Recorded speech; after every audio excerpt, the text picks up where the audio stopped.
Oh, it's already up. That's hilarious. G'day there. Welcome back to the race side. Today we are finally finishing our run of behind the scenes content for the Clone Wars. Of course, finishing with season 7. Get the tissues ready. I saw someone say that earlier. Absolutely. Sorry, this music is blasting. Get the tissues ready. We are going for an emotional roller coaster, jumping into the behind the scenes today. It's going to be a good time. I hope we have some great discussions, relive the pain and heartbreak that this season is, and we'll have a great time doing it. I'm so happy to be here. It's been quite a week, but I'm relieved to be with you tonight, and I hope you're having a good week. Midway through, well, it's Wednesday for me, Tuesday for you. Hope you've had a good start to the week. But this is going to be a fun little watch through together.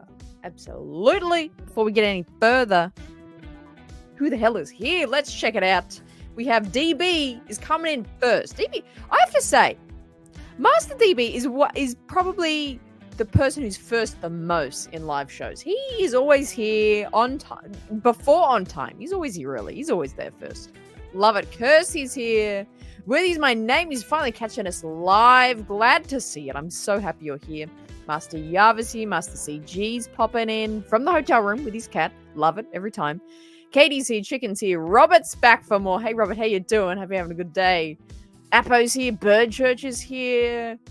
Master Sin popping in. I mean, we're doing it because of Master Sin today. That's why we're here, really. Palpatine's back. Great to see ya. Oh, that's amazing. I love that. That's so funny. Thomas is here for more heartbreak and fun. I guess fun. This is where the heartbreak begins. That's what we should really be saying. Chicken Texas why is he heartbroken? Why is he heartbroken? What? Did I miss something? Master OJ in the chat as well. JS is here. Great to see you. T Davidson. Oh, fantastic. I'm glad to hear live. Good to see ya. I've been looking forward to this. I love it. Master Elise here in the chat as well. Good to see you. Lovely. Brady's here. Who else? Have I missed anyone? I always miss. There's always someone. Always miss someone. Soul Fury. Always miss someone. Always miss someone's. Hello. Great to see you. Well, like I said, we're going to have a great show. Season 7. Emotional, emotive, moving, intense. I feel like I've seen clips of the behind the scenes of this season. I very confidently hadn't seen like any of the behind the scenes of any of the other seasons. But if anything, I think this season I might have seen clips of. But we shall see. We shall see. We'll jump into it and see what we discover. We'll see how we go. But let's get it up. I'm already ready. Let's not dilly-dally anymore. Let's not dilly-dally. How do we have it? Is it that? Do I usually have it like that? The season heartbreak. Oh, sorry, of course. The season is heartbreaking. It is. It is heartbreaking, isn't it? Are we ready to get broken all over again, though? Let's put the little banner up so people know what the hell's going on when they come in.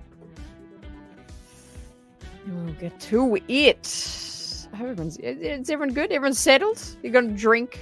Oh, yeah, I'm about to turn the music off. You old codgers in the... Oh, it's too loud. It's too loud. Oh, it's about to turn off, okay? It's all good. I'm going to be chilling for an hour. I've got a stream. Oh, yeah, I saw you got one in about 45 minutes, if I'm not wrong, Jace. I know. I see everything. If I was a pigeon, racist trains equivalent to settling into a nice warm nest. Oh, what a beautiful, beautiful metaphor. Thank you so much, Lightning. That is such a warm way to describe this place. I love that. I'm going to put that on a t-shirt, dude. Oh, shocking. Crank it up, lol. See, I love that energy. Lisa. Oh, anyway, as this is a particularly difficult scene, due to being right next to the end of the Revenge of the Sith, the last episode, all I could say left me broken up in a million pieces. Yeah, totally agree. AJ's here. Good, we're about to start. You've popped in at the right time. All right, the music's off. So we'll get into it. There's only it's like a few minutes per video. So we'll just kind of fly through them, see what we find. We might pause at certain parts, see how we go. I'll have it on almost full blast, and let's go from there. I think it's just pretty much a spotlight on each episode. I'm pretty sure that's how it's running. Let's get into it.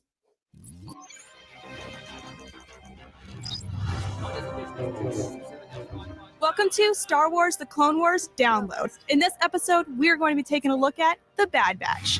Who's this voice? Cavalry has arrived! With the Republic failing to gain ground during the Battle of the Naxos, a squad of clones nicknamed the Bad Batch are called in to help. So, Commander, what kind of suicide mission do you have for us this time? Discovering that the Separatists seem to have access to a top-secret military algorithm which allows them to be one step ahead of the Republic, Captain Rex and the Bad Batch head on a mission to infiltrate the Separatist cyber center. Boom! Right? Like, who is this take voice? too long. But when the clones reach the cyber center, Rex and Tech discover that the source of the code is coming from Skako Minor and may hold a bigger truth. CT-1409. That was Echo's number. We chatted with cast and crew on what it felt like coming back to Star Wars The Clone Wars. The Bad Batch Very good. episodes, we had previously released them in an animatic form. So a lot of the work had been done, a lot of the groundwork had been laid out. It was also a way to do an episode arc that was very true to what Clone Wars was. We still improved the models, the assets, redid some things. We made the story better. So if you're familiar with the story already, which some people may be, you'll notice that while it's very similar, we did a tighter edit of it. We added some new scenes. We took some scenes out. When I heard that the Clone Wars were coming back, I mean, I couldn't have wanted anything more than that. I was thrilled to hear that, and I never thought they'd be able to reassemble it and give it the proper finish. Couldn't believe.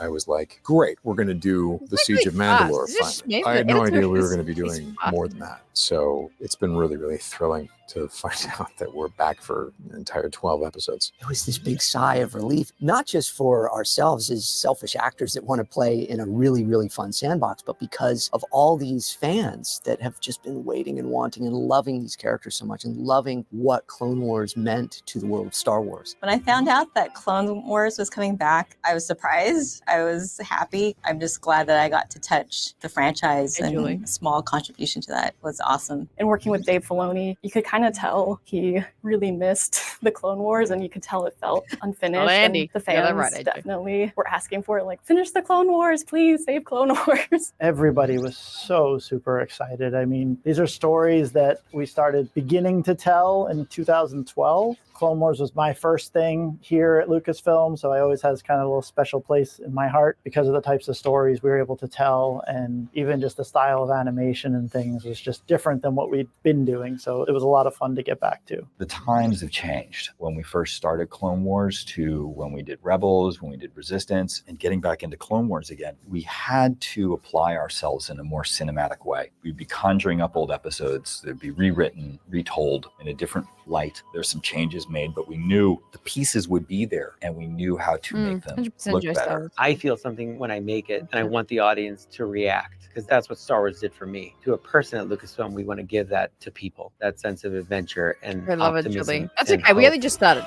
Really good. Good. Have any burning questions about the Bad Batch? Tweet us your questions using the hashtag Clone Wars Download, and maybe you'll see your question answered on the show. When they ask us a question, I'm ready for Pablo Hidalgo to pop up right now. Rebels Recon, if you know, you know. Wow.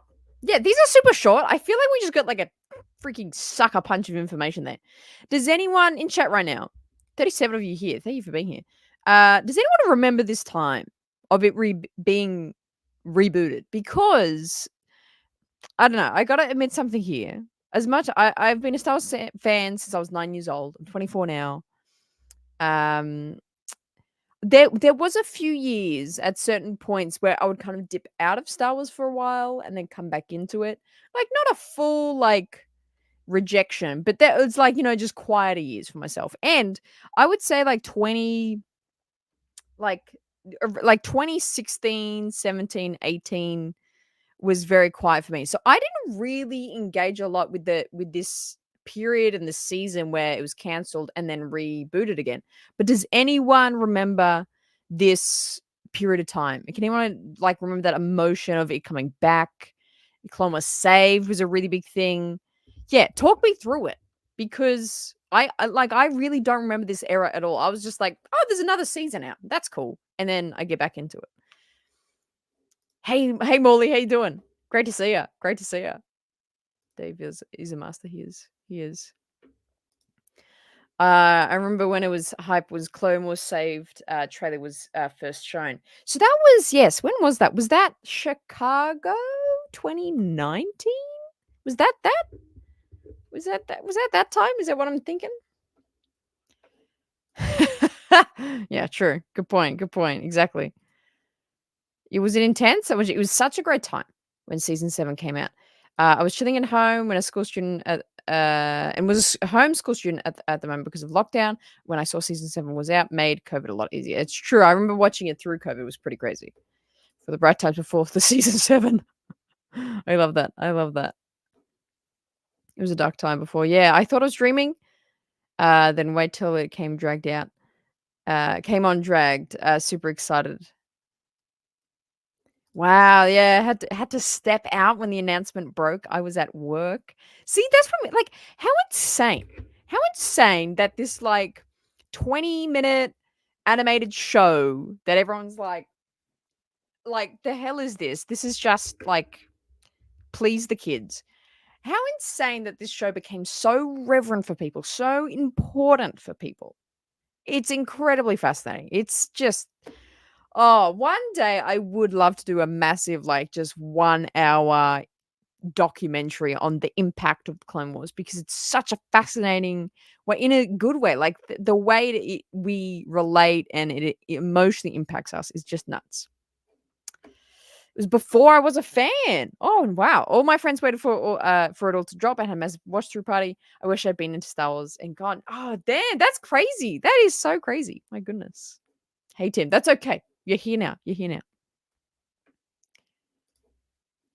Yeah, I dipped out after the sequel trilogy. Then season 7 came back and reignited my love. And I haven't looked back. And look at us now. Look at us now, baby. That's amazing. I love that. Was that San Diego? Thank you, Appo. San Diego Comic-Con 2018. Was that when they released Clone Wars Saved? Really? Crazy. I guess they had to make it, so that makes sense. It would have been 18, not 19. Yeah, it's crazy. It is crazy. I have friends that have def watched the Clone Wars, but they're closeted Star Wars fans. Yeah. Crazy. Right. Remember the announcement and seeing Ahsoka in the teaser? I do. I totally did cry. Sure. I just had dust in my eyes. You cried. I love that. I remember, I think, because it was definitely when that trailer was dropping and I was like, this is happening again, where someone said this before, but like that's when I got back into it. And I just remember thinking, yeah, the animation of like, what was in the trailer? Yeah, let's get the freaking trailer up. Clone Wars Saved trailer. 5 years ago. Is this gonna be it? Is this it?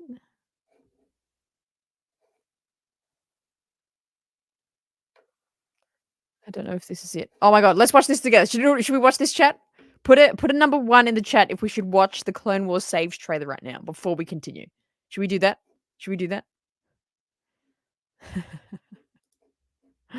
True.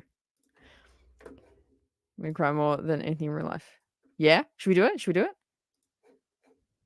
Oh my god. There was like a tsunami of ones all at once. Oh my god, let's do it. Okay. I can't press the buttons fast enough. Hang on. The official trailer. Okay, so this is for Clone Wars Saved. Oh my god. Okay. You ready? So many ones. So many ones. Okay, let's watch it together. I haven't watched this in like 5 years. It says this came out 5 years ago. I haven't watched this since. This is gonna be nuts. Okay, ready?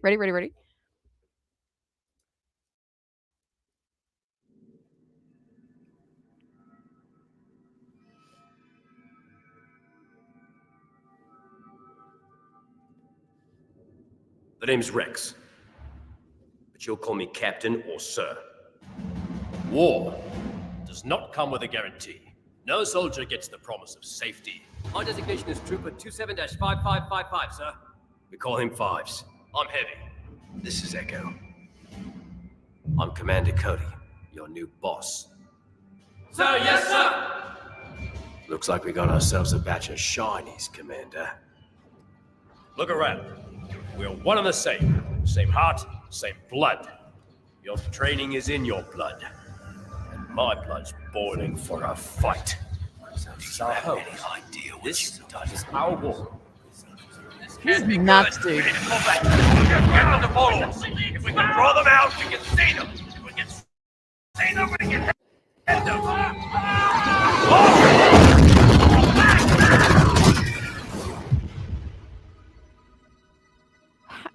Oh my god. It's like it's about to come out. Oh, dude.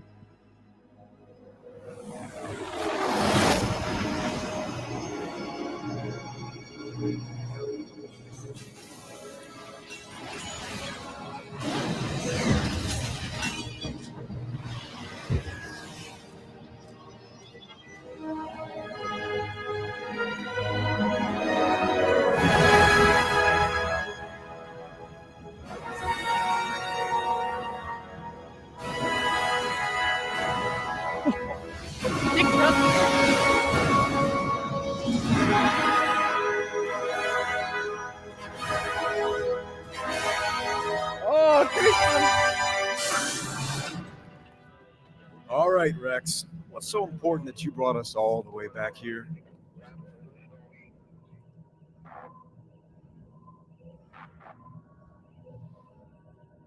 Hello, Master. It's been a while. Holy shit! I have a trailer 5 years ago of all the, and I've seen all the content already. Oh, isn't that good? Isn't that good stuff? Wow. Damn. It's like in the hype. Let's hype. I think ARB, how you doing? How you doing? Can I have a tissue, please? Yeah. Yeah. Damn. Why are we getting emotional? We've seen season 7 for years. We know what happens. We know what happens. Like 50 things have happened since then. Why are we getting emotional? Oh, damn. Should we watch the fan reactions, Sin? That was a great idea. Should we watch the fan reactions? Fans react to Clone Wars saved.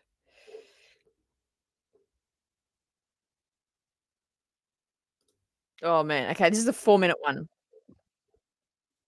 Let's go wait for an ad.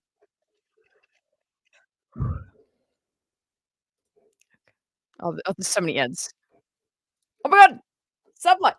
Roll call. You're here. Who's Jamie? Who the hell are you referencing here? Okay. Okay, you guys ready? Oh my god. Oh man, I'm gonna cry so hard at this. I can already tell. My like biggest kryptonite is like fans and people coming together and like unity and everyone being together. That is my kryptonite. Absolute kryptonite. So get ready for me to bawl like a freaking baby right now. Is this it? Is this before I play it? This is the right one, right? So this is let me make sure I credit people. Cinematic captures 3.1 million views 4 years ago. Amazing crowd reaction from the celebration stage. But what is this? Oh, this is to. Oh, this is like the actual trailer for the season 7. Is this okay? Should we watch this? We could probably watch a bunch, eh? Right? It really gets me. It really gets me. All right, let's go. Let's go. So this isn't the Clone Wars save. This is the actual trailer for season 7. Everyone reacting to it. Okay. All right. All right. You ready? Ready? Ready? All right. Let's go. Let's go. Oh man, I'm gonna weep. All right. Well, this is the time that we should show a trailer. The first trailer. Yeah, the other one I only had 4 shots, so I couldn't make much of a trailer. I have more shots now. Let's watch the trailer for the return of Clone. Oh yeah. Oh man.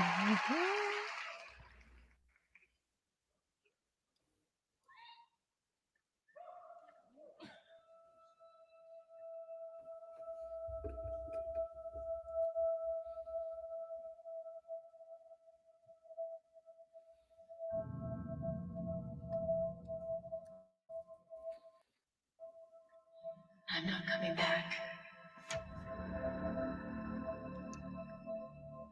You are making a mistake. Maybe. But I have to sort this out on my own. Without the council. And without you.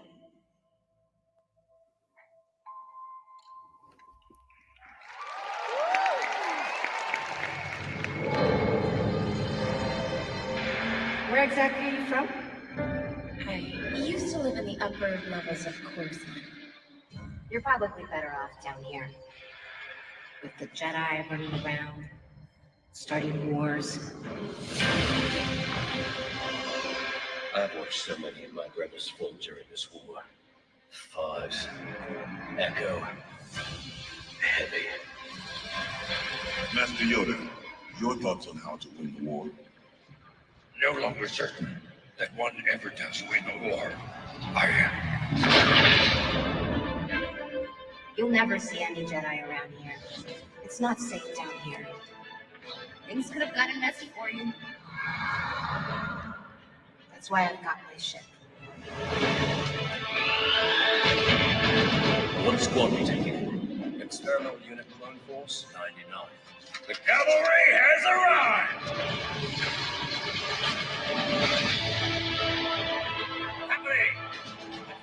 Attention! Glad to have you back, Commander.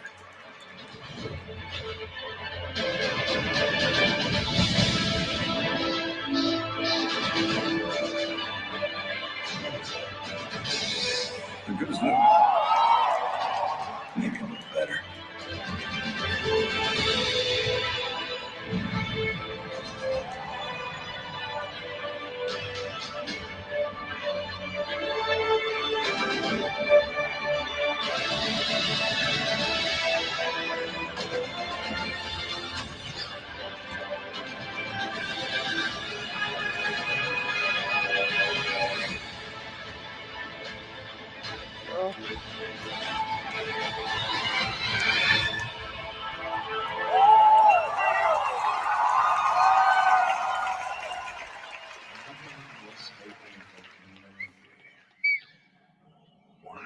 Are you here?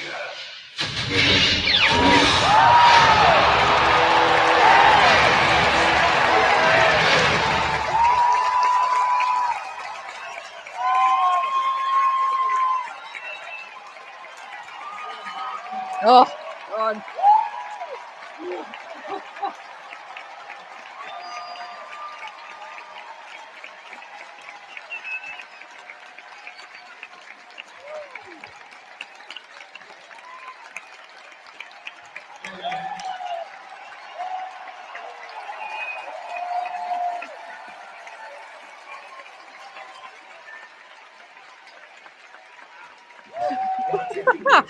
Oh, crikey.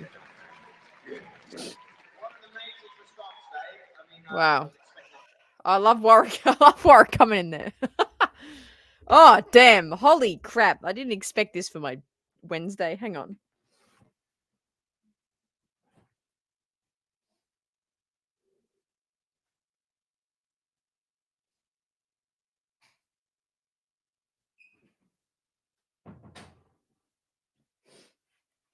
Oh, God.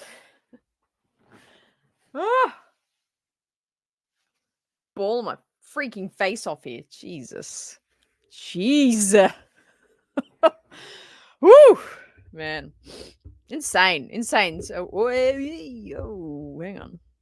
Miss some soupies. $5 dues coming in from Master CG. I agree with you, Hannah. I'm the same way. Unless they are getting together for the sequels, then I'm completely and totally stone-faced. Yeah, 100%. 100% CG. Thank you so much for the dono. Appreciate ya. Sin coming in with the $5 dues as well. The only one crying right now. Not at all. Sure you are, Sin. That's exactly what you say when you do cry. So now I know.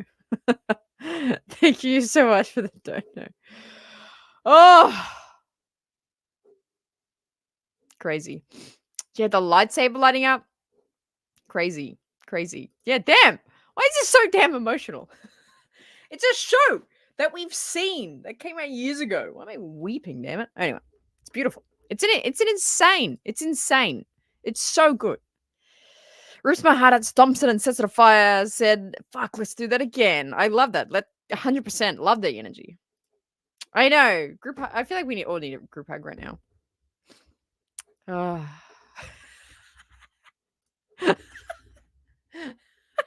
JS. This is so good. You know what? I should add this to my intro video. Like, hey, the race side of your place for weekly tears. Love it. Oh, crazy. Oh, that's like one of my favorite what ifs. That is my favorite thing. I could literally just sit in a hammock and think about this for like 7 hours. What if Ahsoka joined Maul on Mandalore? Crazy. Anyway, let's get into the behind the scenes. Anyway, weekly tears. Can't beat it. Can't beat it. Oh, anyway, back to the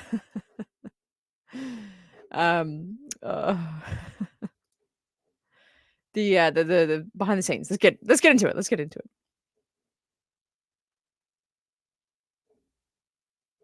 I think, you know what? I think we should do a show where we just react to we just go through every trailer for every Star Wars movie. I think that would be pretty sick. We'll do that. 100%. All right, let's continue. Let's keep it rolling. Let's keep it rolling here. Thanks for watching. Check back next week for our deep dive into A Distant Echo. And catch the final season of Star Wars The Clone Wars weekly on Disney+. Such a jarring difference of energy. It's about 6 minutes. See, here we go. Welcome to Star Wars The Clone Wars Download. In this episode, we're going to take a look at A Distant Echo. What do you want the poll to be? The clones return from a successful mission where they discovered that the source of their intelligence leak is on Skako Minor, but not before Anakin has a secret liaison with Padme. I love you, Annie. Secret liaison. I like Skako Minor puts the group face to face with the Politics, the local natives of the area who are upset that their group's arrival will bring war to their village. We didn't bring the war here. Believing the algorithm to be coming from Clone Trooper Echo, long thought dead, the clones follow the signal to a tower of the Techno Union and make a grand entrance. Intruders attack.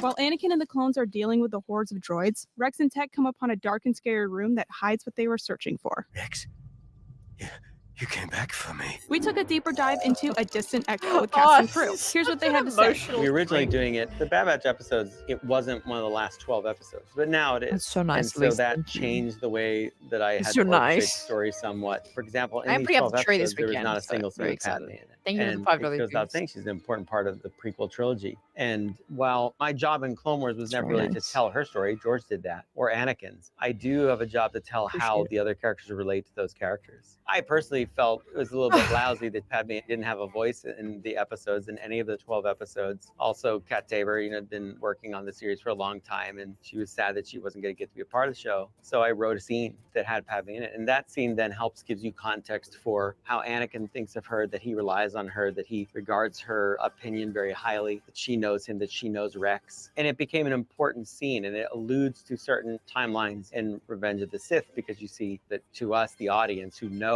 better, that she looks slightly pregnant. The scene where Rex is guarding the door so that Anakin can speak to Padme is a very funny scene. Rex has never played that kind of a character, but it is interesting to learn that Obi-Wan, he's kind of aware of something else going on with Anakin. But it's also kind of sweet. It's a nice insight into the connection of these friends, of these co-soldiers and these brothers. We went through this a lot of different ways, a lot of different times, back to the studio, back and forth, and Dave really finessing. He wanted to get that scene right for everybody. And he wanted all of us to feel the feelings that Anakin was feeling, that Rex was feeling, and Obi-Wan. And I get to do the cherry on top in that scene where, I hope you at least said hello to Padme.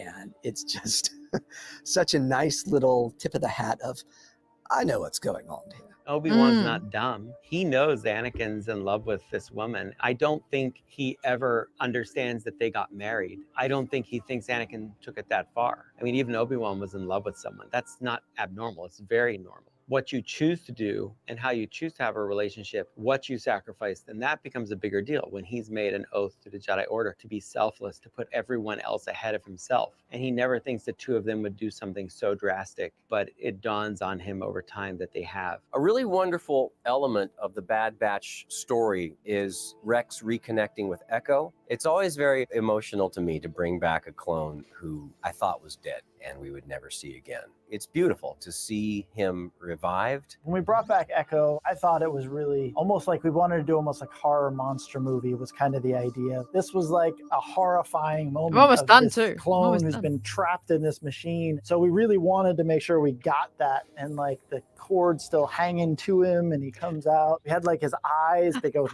like back and forth super quick, like he's still sort of processing stuff in his head, but he's not really there. For his body, when Rex takes him down, we just wanted him to feel limp. Basically, he hadn't used any of his muscles in however God knows long. I knew exactly what we're going to do when Echo falls out of that chamber. There was no surprises to the lighting team. Everybody knew it was coming. We really wanted that cold light. We wanted those moments to let you feel like it's a sinister place. It couldn't just be like your typical Imperial torture room with some droid. Like, this really needed to feel like an apparatus. It felt like some sick and twisted, demented person's playroom. Like that whole room is set up just for Echo. I think for Rex, you have to think about it. He has all these brothers. They're all individuals, but they're all very similar. He's lost so many people over the course of this war. So I think the idea, the notion that Echo could be alive is a very powerful thing for Rex. And he would want to do something. If there's any chance he was alive, he would do something. We added that scene in the beginning, which shows him looking at Heavy and Fives and all of the kind of more significant named clones that people know that he lost. So again, it helps give you context for why is this so important? Well, it's a friend of his. And what don't you do for friends, of course? Last week, we asked for your questions about the Bad Batch. Sinful Seal asked, the cinematic shots and designs in the first episode were gorgeous. Comparing the season to past seasons, what were some of the things you guys brought to the table when it came to cinematography? Joel Aaron, director of cinematography lighting, answered, every aspect of the way we approach the cinematography of the season of Clone Wars has evolved in great strides over where we left off in season 6. I wanted to adapt all the lenses to emulate the ones that were used on Star Wars A New Hope, just as we did on Star Wars Rebels and Star Wars Resistance. From there, I researched the effect that each of those lenses have when in lighting conditions that we have on the show, as well as how each lens appears for depth of field, when the background goes out of focus and the subject in frame is sharp in focus. This was the biggest change. We've been making the show look as crafted by filmmakers as possible, and with every trick we know, to make the show feel like you're watching a movie. Have any burning questions about A Distant Echo? Tweet us your questions using the hashtag. It's so true. And I just want to, before we get into the next one, where was it? Appo, you got a great point here. Seeing Echo for the first time threw me off. It made me uncomfortable, like I think it was supposed to. 100%. I remember seeing it, excuse me, and having a similar experience, being like, this is really icky. Like, this really irked me. So I totally agree with you here. It's like, it was really uncomfortable, but you're right. I think it was meant to. I think that's when it is good storytelling, when we feel, we're not just happy all the time. And it's like, we feel like unnerved feelings, and especially in this moment of Echo's return, they did that so well. And AJ, I think you got a good point here. The lighting guy, Joel Aaron, he's so good. And I mean, even just that little snippet at the end, they were talking about how they did, some of the looks for this. It makes sense because it's so good, and it adds to everything. You need all those elements at 100% to make something so perfect like this season. And the lighting, the music, the character work, the script, everything has to work perfectly together. You know what I mean? Yeah, pretty much. He doesn't care for the lighting. Well, that's fair enough. I teared up watching Rex in that scene. Yeah, it's a moving one to see, especially because Rex is this really just strong, stoic, like stable, dependable guy. He's been very consistent through the whole Clone Wars. So, I mean, he is all that in this season, and even more of all those things in this season 7. But we get to see a little bit in the behind his psyche and behind his emotions. We get to see him impassionate and really intense about his feelings. I really love that element of Rex. I really enjoyed getting to see him quite emotional in especially these like first episodes when he first found out about Echo was really kind of chaotic. You could feel his kind of fight or flight kicking in. He was really intense about it. It was really cool. It was really, really cool. I love it. Start Clone Wars out. Okay, all right, fine. You bloody hell. Let's do a poll. Start a poll. God.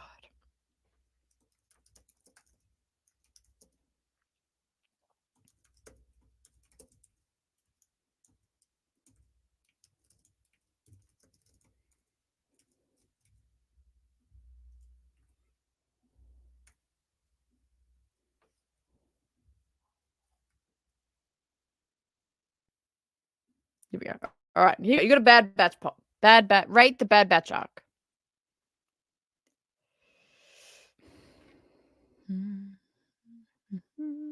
Definitely. 100%. Oh, so sad. But we'll catch you next time, all. Have a good day. The cost of war should be. Oh, the photo should be tied to the cost of war. Yeah, that's very fitting. I love that. I love that. All right. 8. Welcome to Star Wars: The Clone Wars Download. In this episode, we're going to take a look at On the Wings of Keeradaks. Now, how do we get on them? How else? We jump! Still weak from months of imprisonment being abused and experimented on as a separatist prisoner, Echo makes his escape with Anakin and the clones, which means big trouble for Wat Tambor. Oh, what? Catching a ride on a group of Keeradaks, the winged creatures of Skako Minor, the group makes their way to the Politech village, resulting in what the Politechs feared most, the war coming to their home. We didn't plan to drag his people into war, but look what the Separatists did to one of our people. But Anakin, the clones, and the Politechs band together and fight off the attack. He said the Jedi will always have an ally here on Skako Minor. We took a deeper dive into On the Wings of Keeradaks with cast and crew. Here's what they had to say. The Bad Batch are a bunch of weirdos. They're different. They're unique. So they're a bit cocky and they're a bit brash. It's why in some ways they're so good. The regular clones who like to do things a little more by the book butt up against that. But at the end of the day, if there's a bunch of battle droids blasting at them, they're all going to get along and find common purpose. Such is what happens on any kind of team situation. You don't always have to get along with everybody on the team, but we all know we're trying to win the same game. We're trying to achieve the same goal. And so we played them like that. And it's fun. And it's more fun to watch people earn each other's respect than it is just automatically there. The Bad Batch, to me, reads as a more remarkable feat from a voice acting standpoint. If you just listen to these guys, they are more distinct and unique. However, for me, from my standpoint, it feels easier because they have so much more separation between them. And so in a way, it's an easier magic trick to pull off. There's still a lot of clones in there, and that really detail funny, I also try to maintain. So I'm sort of juggling 2 sets of juggling balls in this arc. For the Keeradaks, we really looked at bats and things like that. Looks so really different, look at the movement. As we keep trying to go in Clone Wars, we always keep trying to push the fidelity and things. So one thing you can really look for in them is like the wings. They have that little extra movement and turbulence to try and show that they're catching air and everything. The vocals were created by Dave Acord, and then the wing flaps were sort of this combination of leathery cloth and really heavy whooshes. So yeah, getting to see new creatures and then put in those sounds for it is really exciting. With Star Wars, you're always going back to Ben Burtt's original sound design and always trying to reference him, use as much stuff as you can because of where the story takes place. You're in that same timeline that he was working in for the first 3 movies. And then I'm the one that actually gets to cut those sounds to the picture. One other thing we tried to study was that? The D-Wings. The D-Wings were flying and the Keeradaks were flying. And originally, we were thinking the D-Wings would flap those wings and be like a bird kind of thing. And then we were like, man, we got so many things flapping. You don't know where anybody is. So then we decided to make the D-Wings more like biplanes. So they basically just kind of go and just kind of keep their wings like this. And then the Keeradaks are doing this. So we wanted to make sure it was clear that the audience really knew like the difference between, all right, these are D-Wings, these are the Keeradaks. Time of day, we always talk about from the beginning of an episode. At the end of the day, you paint with these colors. At the beginning of the day, you paint with these colors. But then you introduce an alien planet. And so what does that do with the colors? So at that point, you're working with shadows and where you want that light to hit characters to tell you what time of day it is. Because in the morning, the planet is cool. The sun is just coming up. And so you have that sunlight coming in, but you know the shadows are cool. And as the day goes on into the afternoon and night, when that sun goes down, you have that same thing with the sun losing its light, but now the shadows are warmer. We work with that type of palette and you can tell day and night. Last week, we asked for your questions about A Distant Echo. At K. Tonorella asked, was the design of Watt Tambor's lab modeled after Jules Verne's steampunk? Killian Plunkett, art director, answered, we went with a more retro science fiction look for all of Perkle City, both inside and out. Steampunk with its brass, copper, and rivets was one visual influence. The giant transistors and dials of the 1930s Republic serials was another. Since Flash Gordon was an influence on Star Wars, this felt like a natural inspiration for a technology that was not Republic, but fit within the galaxy far, far away. Having burning. So fascinating. So fascinating. What was I going to say there? There was something said that I was going to mention. Already forgot. We'll keep the poll going. Get your thoughts in. We'll look at it in just a moment. Get your thought. There's 42 of you here. 22 votes. Make sure you get it in. We'll watch the next one, which is this the last one? The next one? We'll see how it is. Matt Wood is amazing. He's amazing. Connected to the characters, so I don't get the same emotional pull I have with Clone Wars or Rebels. Okay, fair enough. Fair enough. Each their own. Okay. Thank you, though. I appreciate that. But yeah, I want to... Did her name come up? Did we just miss it?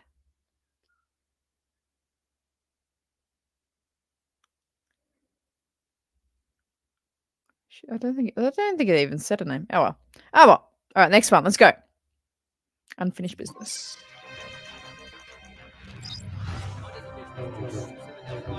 Welcome to Star Wars The Clone Wars Download. In this episode, we're going to take a look at Unfinished Business. Well, there weren't as many as I thought there were going to be. With the top secret military algorithm safely out of the Separatist control, the Republic now has the upper hand that could help them win back in Naxos with the help of Echo. I can help. Hey, Yava. Republic You get in here. instead of a defeat. Hey, Retro. The plan goes off without a hitch, until Echo's plan is discovered by Admiral Trench. They're onto us. You need to unplug now. But with the help of Anakin, Mace Windu saves the day and gets the Republic shipyards up and running again. But not before Wrecker gets to do one of his favorite things. This is the happiest day of my life. Upon returning back to the base with a win under their belt, Echo finds a new home with Clone Force 99 and begins a new chapter in his life. If that's where you feel your place is, then that's where you belong. We took a deeper dive into Unfinished Business with cast and crew. Here's what they had to say. The clones are conflicted about Echo. They're bred and born to trust each other, to rely on each other completely. And yet here we have a clone who has been taken away. It's a very unusual situation. There were some big fight sequences, which is always really overwhelming. But coming in with a exciting to mix those and cut the sound effects for those. Gotta love it. Gotta love it. Thank 5 you days to cut for the your sound generosity. effects, Appreciate you. and then about 3 to 4 days to mix. Hey, so it's Sigurd. about a 10-day process. Oh, here's the for lady sound, again. I which like is her. Quite quick considering the scale of these episodes, and just because of how important they are to the story, we were all just like, we got to get this right. We got to get it right. One thing that I think that's great is that between I'm Crosshair sorry, hang on, and pause. I gotta find this lady's name. Cast and crew. Here's what they had to say. The clones are conflicted about Echo. They're bred and born to trust each other, to rely on each other completely. And yet here we have Some big fight sequences, which is always... Kimberly Patrick. Kimberly Patrick. I'm gonna remember that for later. Cool. I really like her really energy. overwhelming. She's cool. Wrecker. Yeah, We tried to create this relationship where one's constantly trying to one up the other. Basically, Wrecker will do this crazy thing and take out 3 guys, and then Crosshair will do something better and take out 6 guys. And after Wrecker did his giant through everybody and firing and doing all this stuff and knocking people aside, and then all of a sudden Crosshair setting up his little whole gun thing, and it's just like one shot. No, boom, she's and Jedi figured mommy. out all the trajectories of where everything is. in a Sith There's daddy. nothing that a clone And wants Julie's anymore than to Jedi fight mummy. alongside his brothers. And for Echo to have a chance to do this again in such a significant linchpin kind of a way, there's nothing more that would make a clone happy than that. So he very much has a chance to give his tormentors payback and to work again as a key team member with his brothers. I can't imagine don't like wanting anything more Echo's than that. little Echo armor joins he him because gets here. Echo's also now a weirdo. I mean, is there a nicer way to put it? He's half droid, half clone. What an enigma in the Clone War. So in some ways, it's probably hard for the regular clones to accept him. Rex gets his friend back, but you know, I think he knows he fits in well with these other clones who are also unique. And he values his friend's uniqueness. He thinks it's something great and that he can go on and do great things and he shouldn't feel tied to him go. And he suggests he goes, you know, because he cares about his friend. So I think it's a nice moment and it becomes a matter of progression for Echo, that he's elevated to this squad of elite clones coming from the near death state that he was at, that he can ascend to this moment, that he's supported by Rex. So hopefully that's a nice story for people. Each story arc in the last 12 episodes gives you an important piece of the end of the war. The clone's perspective, Ahsoka's perspective, and then the finale, which brings both of those two together. Because in the end, the Clone Wars to me is about Ahsoka and Rex. Last week we asked for your questions about On the Wings of Keeradaks. At Nolan271. This lady's voice is too intense. The Black Series of the 501st Number. Oh, damn, that'll be pretty sick, actually. Yeah, you know what I mean? His little medical armor. I like it when he gets his Bad Batch armor. It's cool. So true. Galactic Cantina. What a name. What a logo. G'day there. Good to see you. There's a 501st streetcar in Toronto? What? You gotta send me a photo.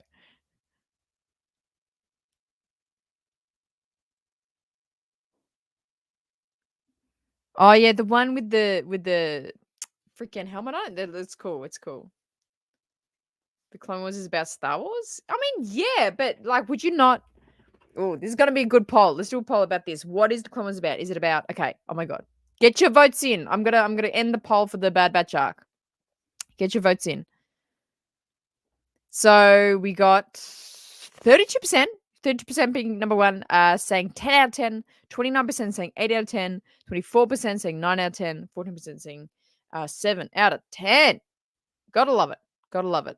It's good. It's interesting. So, yeah, slightly more majority saying 10 out of 10. I love that. Okay. Give me 20 minutes to write down this poll.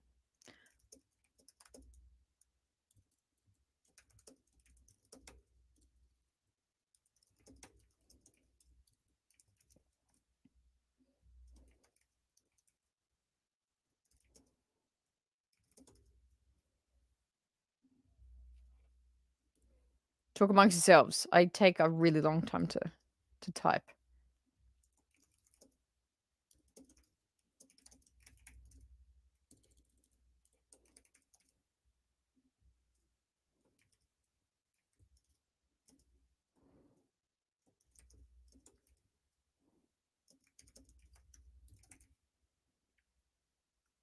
Okay. Interesting poll. I mean, they're very similar. This is going to be a very similar poll, but I'd love to see your thoughts. Who was the Clone Wars about? So not like all concepts ever, but who was, for characters, who was the Clone Wars about? Ahsoka and Rex. Ahsoka, Rex, and Anakin. Anakin, Obi-Wan, Ahsoka. Who was it about? Get them in. Get the votes in. 16. Let's get it in there. Let's start watching the next one. 20 minutes. I like you all complaining. I was exaggerating. It wasn't actually going to take me 20 minutes. Jeez. Jeez, everyone. Goodness. We'll catch you soon, JS. Oh my god, yes. If there was a fourth option, it would be that. I'll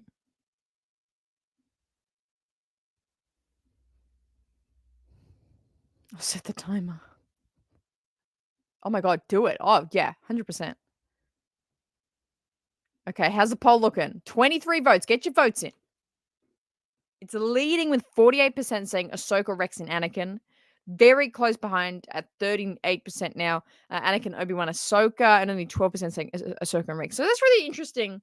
I mean, that might have been just like an offhand comment, like he maybe didn't fully like believe that, but saying it's about Ahsoka Rex. That's what Dave said just then. Very, very interesting. All right, let's get into the Ahsoka arc.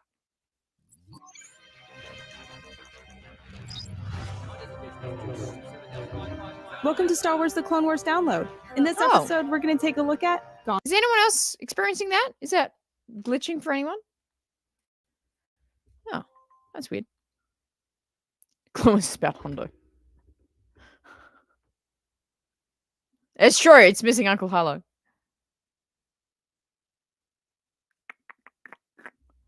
Yeah.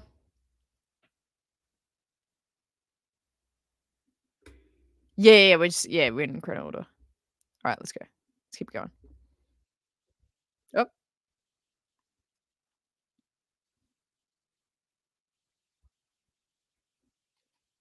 Ahsoka makes her way to the lower levels of Coruscant, crash landing onto a platform on level 1313.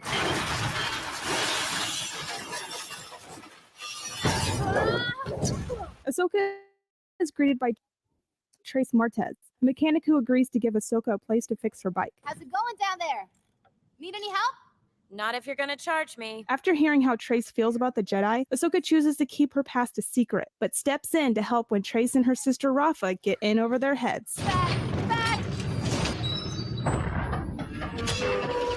We took a deeper dive into Gone with a Trace with cast and crew. Here's what they had to say. My reaction to the Clone Wars coming back was honestly just disbelief. In fact, I didn't believe it until I was physically in the studio recording the first episode. Even though I get to use my own voice for Ahsoka, I had been doing Rebels Ahsoka for so long, and she was so much older. And truthfully, I spoke in a much lower register in my voice for Rebels. So I had to go back in time and remember, okay, how old is Ahsoka now? I watched a lot of the episodes in season 5 and I tried to get my voice back to that place. It definitely took a couple takes, a couple conversations with Dave Filoni, but eventually we got there. In the beginning of the episode, Ahsoka isn't in the greatest mindset. We need to remember that the Jedi have betrayed Ahsoka. She begins her journey still a little wounded and feeling abandoned. She hasn't really been on her own before, and she doesn't really know if she fits in anywhere after leaving the Jedi Order. There was a sequence where we first see Ahsoka. She's riding in on a speeder bike, but it's a kind of like junky speeder, and she's going into traffic and the speeder starts to malfunction. And I remember struggling so hard to get that right. I had all the classic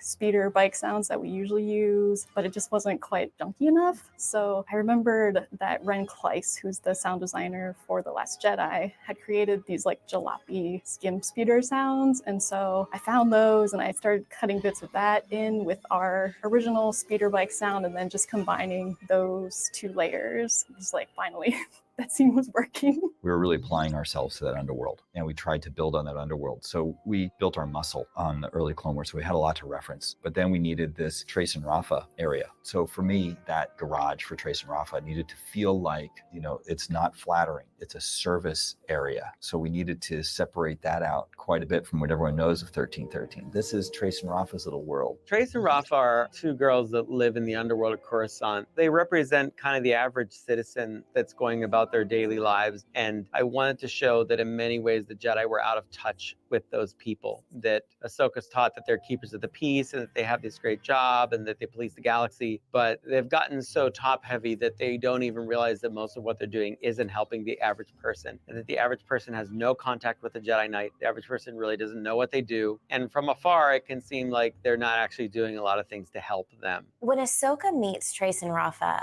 her eyes are truly opened to meet girls her age that have a completely different life experience from her. Truthfully, it kind of rocks her world. She has no idea how other people live their life and that they look at Jedi in a different way than she does. But Ahsoka was already questioning the Jedi. So to hear these other opinions, it's really eye-opening to Ahsoka. I love this sound The younger, slightly more naive but ambitious Ahsoka, and Rafa is the potential, slightly bitter, going dark, doing whatever it takes to achieve an open-end possibility of who Ahsoka could become. So they represent two Yeah, I kinda different do. possible characters that Ahsoka could be at this crossroads in her life. Really, I think Ahsoka, as a young person, wants to fit in, and her worldview is getting challenged by these two girls. And her worldview was just kind of broken by the Jedi. So what does she do, and where is that going to end her up? And those are the questions that I Me want to too, kind of because it attack does as we tell the see her story. making these life Like what Dave decisions explained heading before. towards the end of the war. Last week we asked for your questions about. I'll pause it there. Yeah, I kind of agree. Like, I know I hear some people not liking this arc. I mean, like, yeah, whatever. But the thing that I enjoy about this arc, I don't know if you agree, Sin, but it's I love the way Dave explained it here. Is the main point of this is Ahsoka being exposed to people that don't know the Jedi and don't know them as these like perfect people, because that's Ahsoka's experience. Like, she's gotten, she walked away, she got betrayed, she was horribly treated in the end.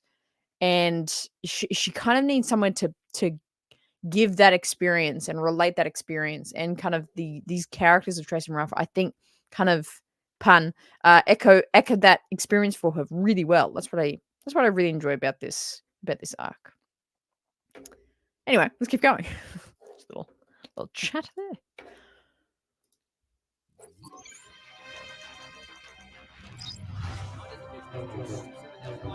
Welcome to Star Wars: The Clone Wars download. In this episode, we're going to take a look at Jason, how you doing? No deal. Remember, we can't count on anyone. So we count on ourselves. And maybe Ahsoka. Yeah, true. You either like me, Ahsoka and didn't. Trace accompany Rafa on one of her jobs, even though they might not have been her first choice to help. I've never been to hyperspace before. What? See where I tried to hire a different pilot? The three head to Kessel and the Silver Angel, butting heads along the way, leaving Ahsoka feeling uneasy about the job that's ahead. Running spice is no simple transport mission. After seeing the truth of being a spice runner, Trace decides to take matters into her own hands, landing all three of them in an extremely difficult situation with the calls Pikes. for it, you know what I mean? Like, I feel like there's meaning in that. Good morning, Vietnam. Tractor beam, Rafa. We took a deeper dive into Hey, Deal, Stedgy boy. No Deal with cast and crew. How you doing? Here's what Thank they you so had to much say. It's interesting to see how connected Ahsoka and Amazing. Anakin still Come join are. us. When Trace and Rafa and Ahsoka Oh, first Sag, fly don't off in the come in Silver here. Don't Angel, come in, Sag. and Trace just flies off without clearance, and she gets caught. And even I was surprised that Ahsoka and Anakin Mr. Rogue. sense each other. It's really a cool moment to see that they're still connected through the Force, and that is actually Anakin that allows them to go. It's one of my favorite moments in that episode. Kessel, how do you separate the two tones? How do you separate like the Kessel that we know from the movies to the Kessel that isn't excavated? And so for that, you immediately draw on films that are the extreme of where we know we're going to Kessel. So we know that Kessel is slaves, mining, rust. So you go for the opposite of that. I remember Dave first telling us about Trace and Rafa. I really like the different characteristics. I mean, the voice actresses for both of them did such an outstanding job. We really tried to lay into Rafa, her attitude of being the older sister. We wanted Rafa to really talk with her hands a lot. So we really kind of tried to incorporate that a bit more. And then Trace is I kind of want to see it, eh? I kind kind of get that She's sense. the I one kind of who want to just is in see this Ashley in her situation, face in but the makeup. she wants to be better. She doesn't want to be doing these jobs, but she has to in order to survive. They're really cool characters. Trace and Rafa, they're an interesting parent. They're doing what they need to do to survive. They probably feel, even though they're on Coruscant, if there's a bright center of the universe, we're in the places farthest from. I always felt that we all feel that way. I love my home. I love where I grew up, but I had to get out. And I think it changes your perspective when you take your first step into a larger world and you see the world as other people experience it, and different cultures, different customs, different ways of doing things. It gives you appreciation for where you're from, but also an understanding and a compassion for where you are and what other people deal with.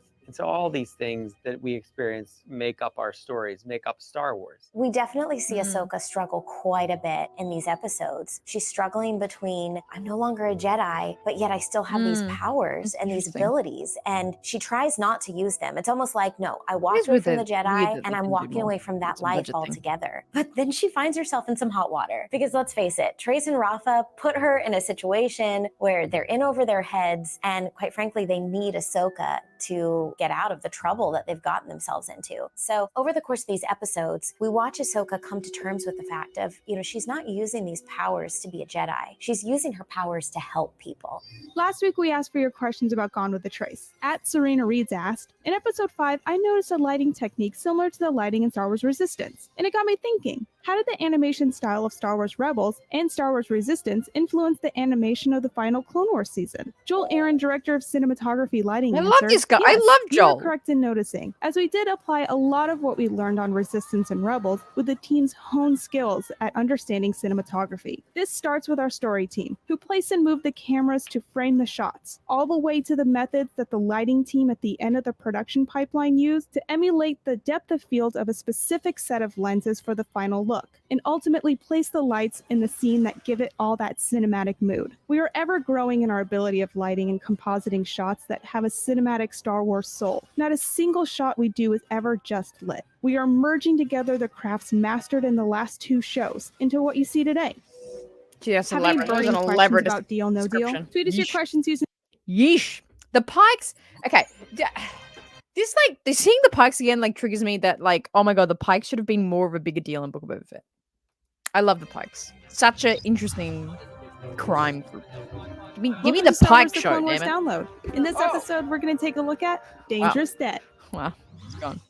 It could be the Jedi I met on Karlak. It was iconic. But if Iconic. it is her, what is she doing here? Yeah, 100%. As tension rises while being imprisoned by the Pikes, the Martez sisters open up to Ahsoka and reveal why they don't trust the Jedi by sharing the story of how their parents died. Mom and Dad saw it coming. They got Rafa and I out, but they weren't so lucky. After Rafa and Trace come face to face with an interrogation droid, the 3 band together to make their escape. This way. No, this way. Tiebreaker. Come on. As they fight their way through the city, they ultimately get captured again, starting them back from square one. We live and learn, Rafa. Yeah, but for how much longer? We took a deeper look into Dangerous Debt with cast and crew. Here's what they had to say.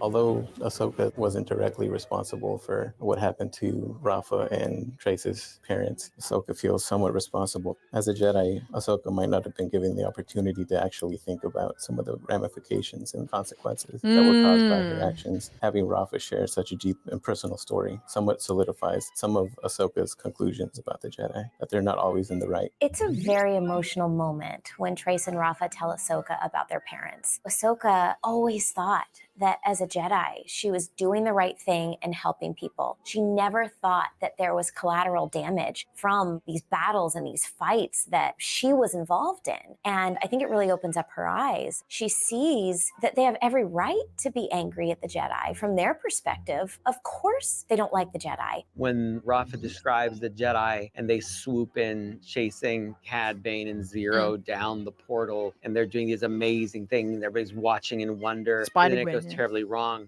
The point is that the Jedi, they're not always invested in these average people to understand Get it it's going. gone terribly wrong. Get And the Ahsoka hashtag gets going, it pretty baby. quickly because she's had that experience with the Jedi herself, where she feels wronged by them. So she's Yeah, relating probably to these could girls, be, and when she honestly, finds out Jason. that they don't agree with these Jedi starting these wars, they don't see it how it helps them. Well, the first thing you're going to do is not tell these people, well, hey, I'm a Jedi. Ahsoka is now in this very sticky situation. She has to save their lives, and she chooses to hold back the information about her past and about being a Jedi in order to save their life. The big Star Wars of it all, we could get caught up in all of that and having the Force. It's just about relating to what people experience, what kids really experience, and no one wants to be an outsider. You want to be seen. You want to be heard. People have different levels of that, but kids go through a lot to feel accepted. They do crazy things, stupid things, wonderful things at times.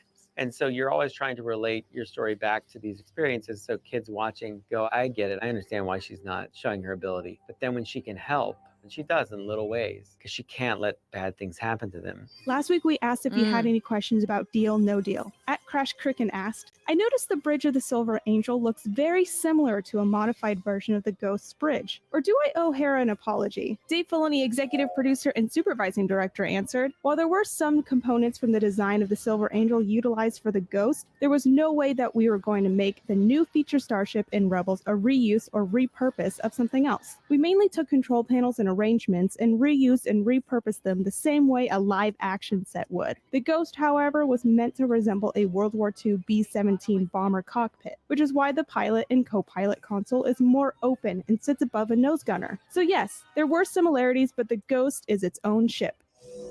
Have any burning questions about Dangerous Debt? Tweet us your questions using the hashtag #CloneWarsDownload, and maybe you'll see your question answered on the show.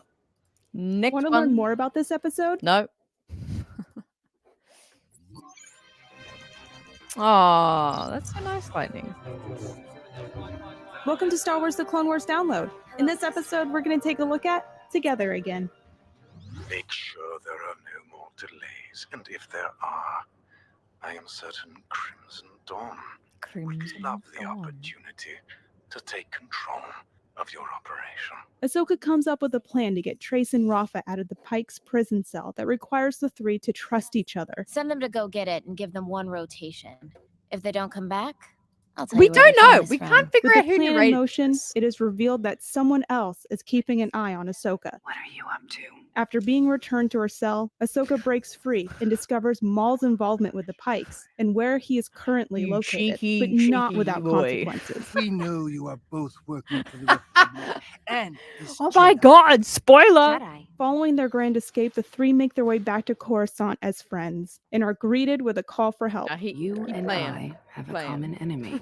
He's playing. We took a deeper dive into Together Again with cast and crew. Here's what they had to say. We watch Ahsoka sacrifice herself in this episode in order to save Trace and Rafa. That is the Ahsoka that we know and love. And that's one thing that I love about Ahsoka. At the end of the day, for Ahsoka, even though she's left the Jedi Order, she cannot, in my opinion, deny that she was raised there and it has made a profound impression on her. She's going to do the right thing. She cannot just look at people that are in peril and walk away from it. There's just no way she could do that. It's not who she is. In the episode arc, even though she's It's true, not Matthew. part of the You Jedi dug your Order, own she is grave there, acting mate. very much I like a can't help Jedi. you. Crimson Dawn was Sarcasm always doesn't gonna be work part of the with episode. It was in there in the script phase. Dave wanted to establish Maul's grasp across the galaxy, and Bo-Katan was always planned to be a part of this episode. We wanted this arc with the Martez sisters to kind of lead into the Siege of Mandalore arc, so it just felt natural for Bo-Katan to show up just to kind of propel Ahsoka into that story, essentially. This 4-part arc,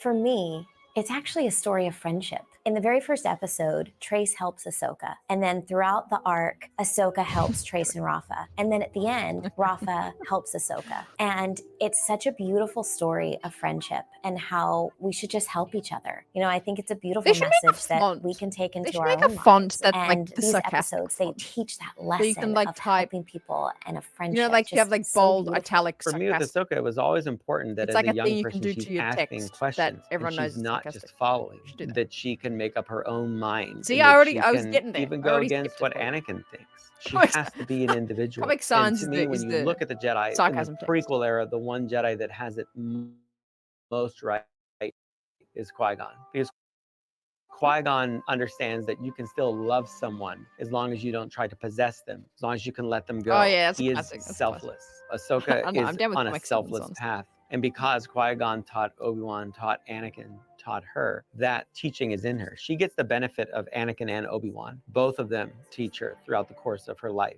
And so she has kind of a nicely balanced view of things where a lot of Jedi, I don't think, have that. So Ahsoka's tied to all of that, but she's making her own decisions outside of those character arcs. But I have to look at the whole thing and piece it together and bring it to a conclusion here in these last To your 12 knowledge, episodes. Sin. To your Last knowledge. week, we asked if you had any questions about Dangerous Debt. At Axel Maz asked, was it... Oh, it's so funny.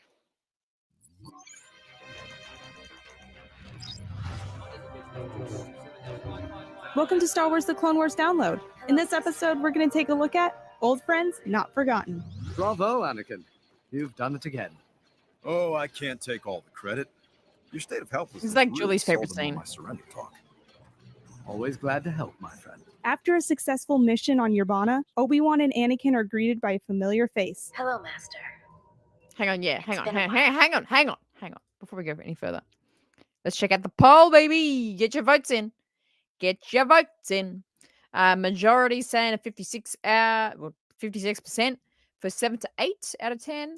38% of you saying 5 to 6 out of 10, and 6% of you saying 9. Or 12% of you saying 9 to 10 out of 10. I would probably give this arc. I really enjoyed it. It wasn't absolutely perfect, but I did enjoy it, and I enjoy rewatches of it. It's maybe not a. I'll probably give it an 8.5. I'm probably an 8.5 for this arc, to be honest. But what do we all think? Let's go to chat before we continue. Oh man, you don't want to see the rest of my house right now. This is the only room that isn't like in complete destruction. This is the only room that's like, it's the same. Yeah, actually, no. Well, who else was? I think it was AJ before. It wasn't showing up or something before. Might just be a bit of a YouTube glitch. So don't know what's happening there. So sorry. Mark's saying an 8 out of 10. It's a bit of a pain in the rear, but overall gave the Ahsoka opportunities she needed to work on herself. Yeah, it's true. It's true. Solid 8. Yeah, a lot of people saying 8.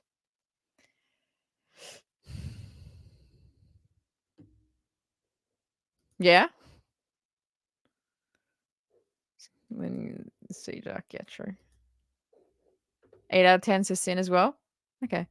When's that other stream with the move? We're gonna. It was gonna be today. I know DB's really keen for it as well, so someone let him know. It was gonna be today, but I think we're gonna do it tomorrow, because I actually have to finish some content after this stream, so I have to leave it up. I can't pack it down right now, so it's probably gonna be tomorrow. But that's for members only. To be a member, damn it. 67, Zappo. Okay, all right.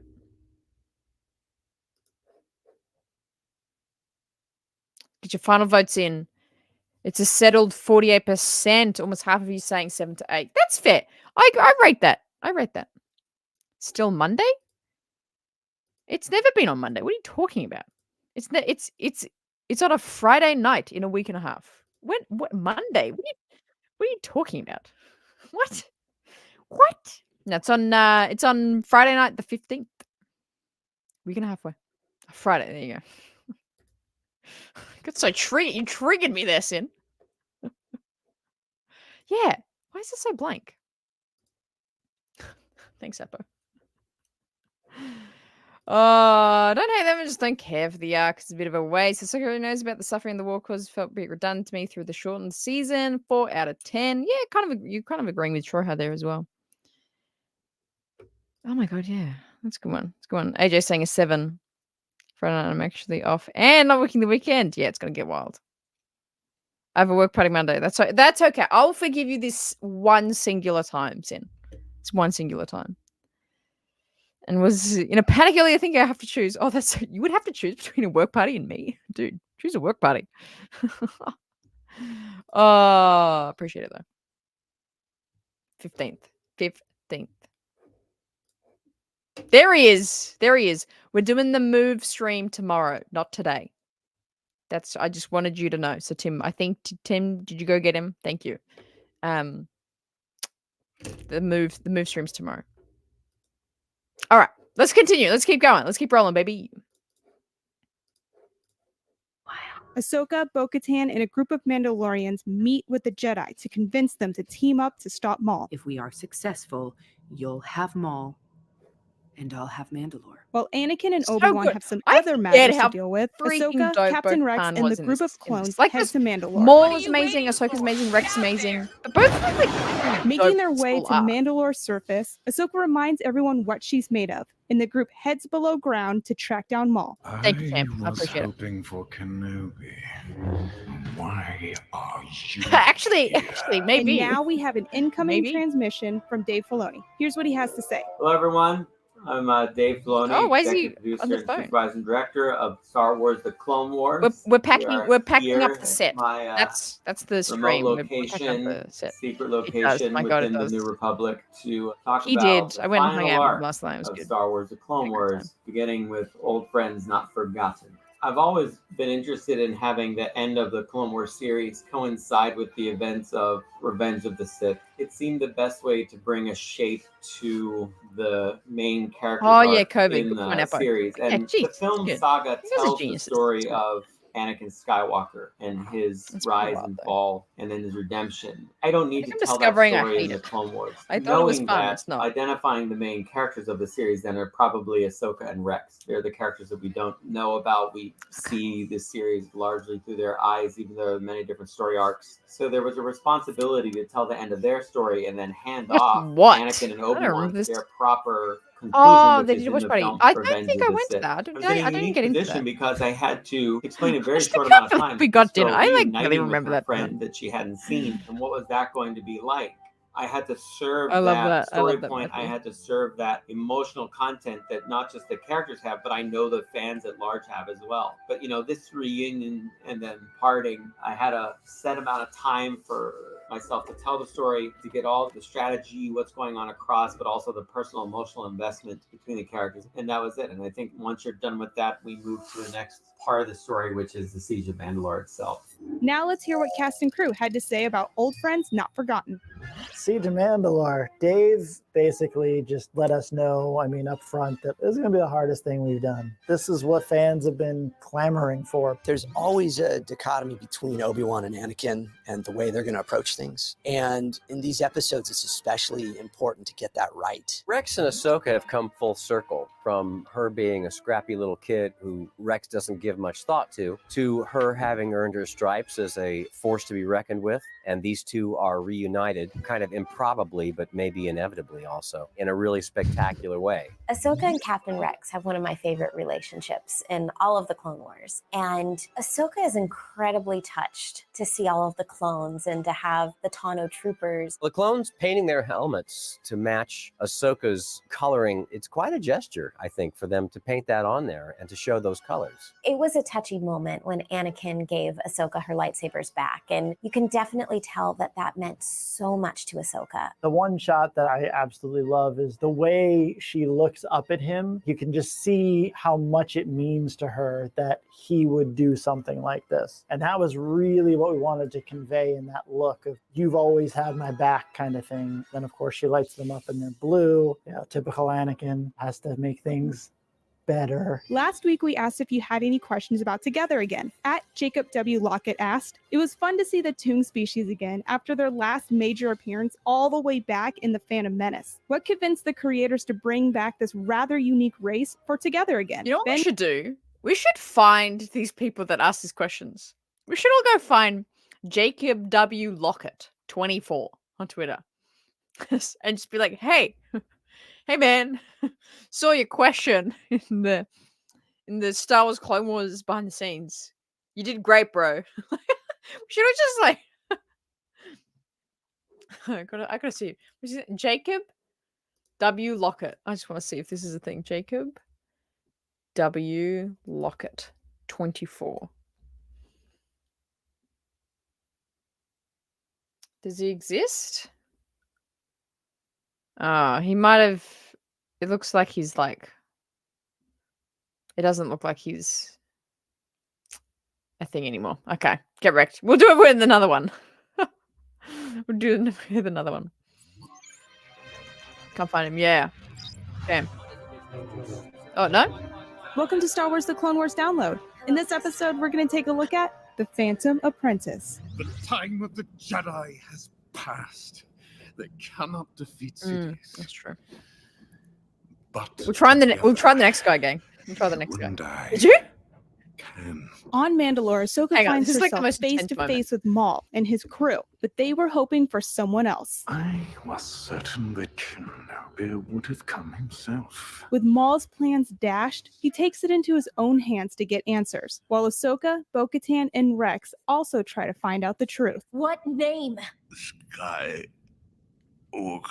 As a battle on Mandalore ensues, that Maul guy and died. Ahsoka What's his meet name? once again, but this time she wants answers and he delivers, resulting in them crossing blades and Maul being captured. We'll take it from here, Commander. And now we have an incoming transmission from Dave Filoni. Here's what he has to say. Hello, I'm Really Dave cold. Filoni, supervising director and executive producer of Star Wars The Clone Wars, and you're here to learn a little more about the finale of the series, the last 4 episodes. In this particular episode, The Phantom Apprentice. Almec, that's his name. It was a big deal when we brought Darth Maul back. part of the puzzle's always who's going to voice this thing. I knew I needed this unique portrayal, and knowing Sam Witwer, I thought this is a guy that's really going to invest in this and bring life to it. And Sam portraying Maul had forged a relationship with Rey over the years. Rey was so into the fact that we had brought Maul back. He was really excited by it. And I just thought here, we have a really important lightsaber fight. And I've just got to figure out a way to have Rey be a part of that. I approached him about doing motion capture for it, and he was all about it. I think a villain is most compelling when they're largely telling the truth. I think for Ahsoka, she's trying to balance the fact that she knows the Jedi are a bit blind to what's going on. She knows they've made a lot of the wrong moves. She knows Maul was also ostracized by Darth Sidious. There is a lot of similarity between the two of them. And there is an opportunity there to take him up on his offer, which is like, yeah, maybe, together they could eliminate Sidious. So you're talking about the lesser of evils. Of course, the concern there has to be that Maul's actually seeking power for himself, and power is intoxicating. And once you start down the dark path for who will dominate, some sus things happened. When was that? How does she know the limit to which she's making the right decision or the? When was that?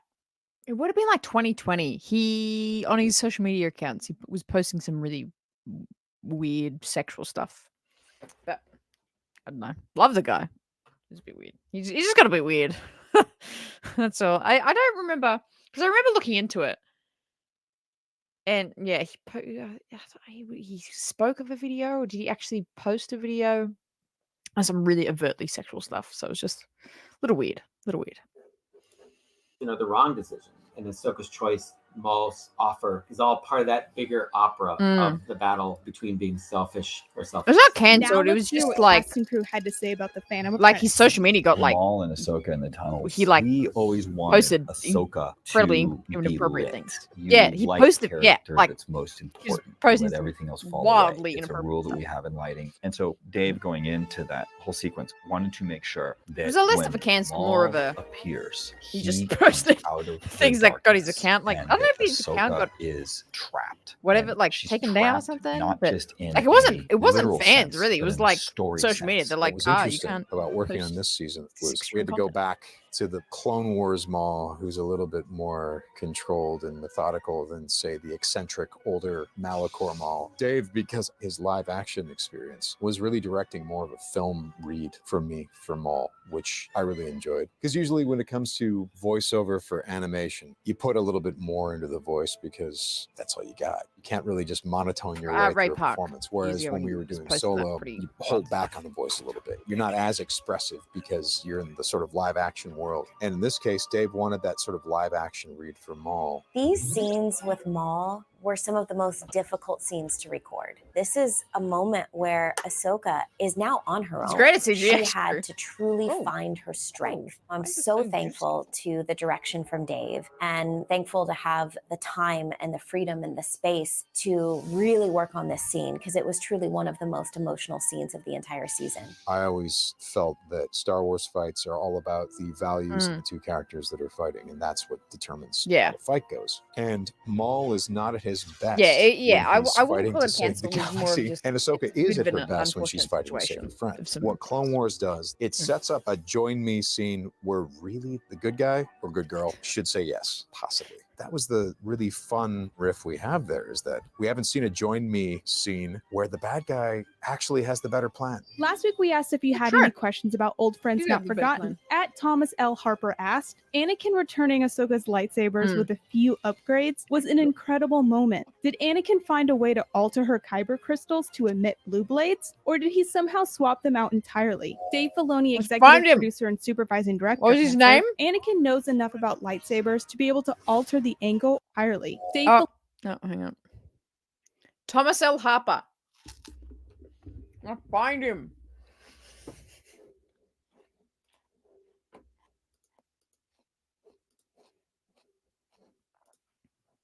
Thomas L. Harper.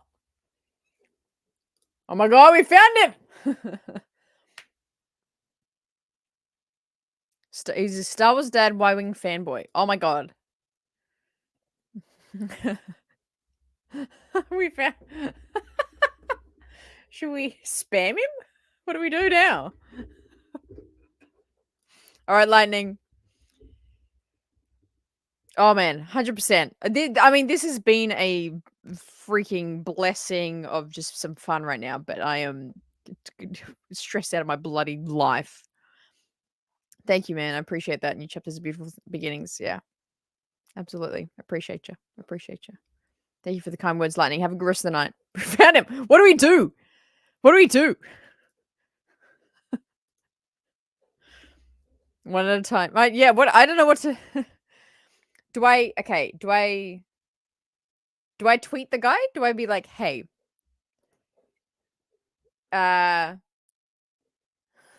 It's good. This guy, I like him already. I like this Thomas guy already. How do we contact him? Okay. Okay. Hang on. This is really funny.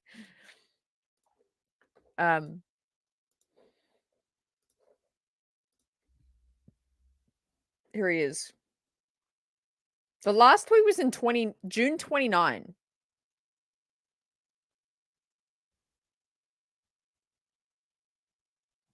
He looks like a G, man. He looks so cool. Do we? Okay. How do I tweet at him?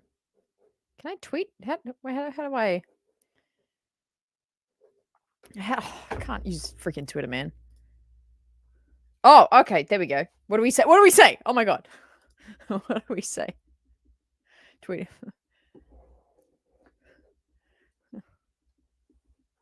Replies.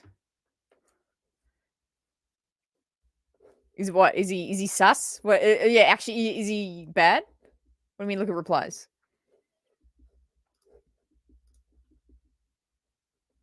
Replies.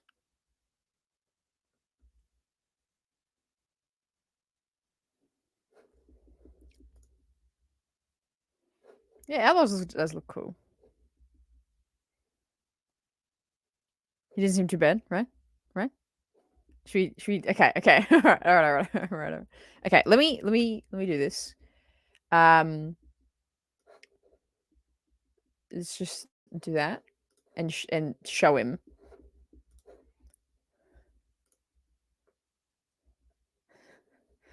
Oh no, I'm doxing myself with all my belongings. Hey man, what do I? I don't know what to say. Just watched. Oh my god, I'm under pressure. Watched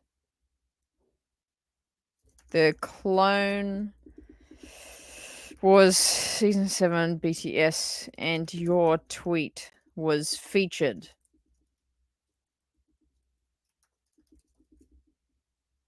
Just wanted to say great. Oh, no, that sounds sarcastic. Great question. I don't even remember what the question was. What else do I say? What else do I say? We're tweeting the guy that the people that asked the question at the end of the clip. Yeah, I got to okay. Yeah, I just watched the Clone Wars versus a live stream with how many of you here? 35 people, and your tweet was just. I'll say we just wanted to say great question. Hope you are doing well. Do we say anything else? If he answers. Yeah, pretty much. Everyone will know now. Yeah. Okay, all right. We'll tweet this. I hope this guy checks his Twitter. I hope he checks his Twitter. Okay. Well, we'll leave it at that. Great. Okay. Let's go back to everyone go to my Twitter and comment being like, "Oh my god, Thomas, we love you." Oh my god. This is really fun. Anyway, okay, let's continue on because we're not just going to sit here and wait. Yeah, let's see what happens. Oh, this is so weird. Oh, I pressed the wrong thing.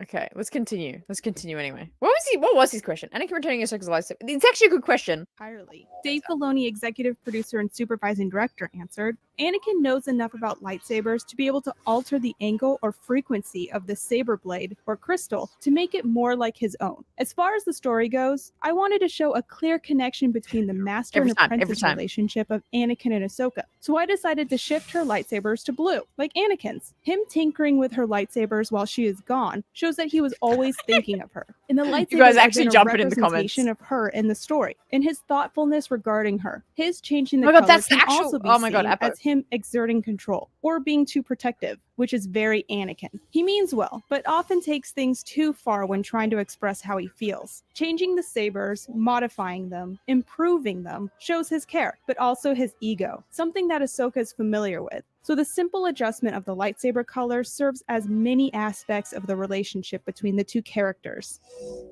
Have any burning questions about the Phantom Apprentice? Tweet Oh, us I love it. So Apo, this is so annoying that I can't. Why can't I show multiple things at once?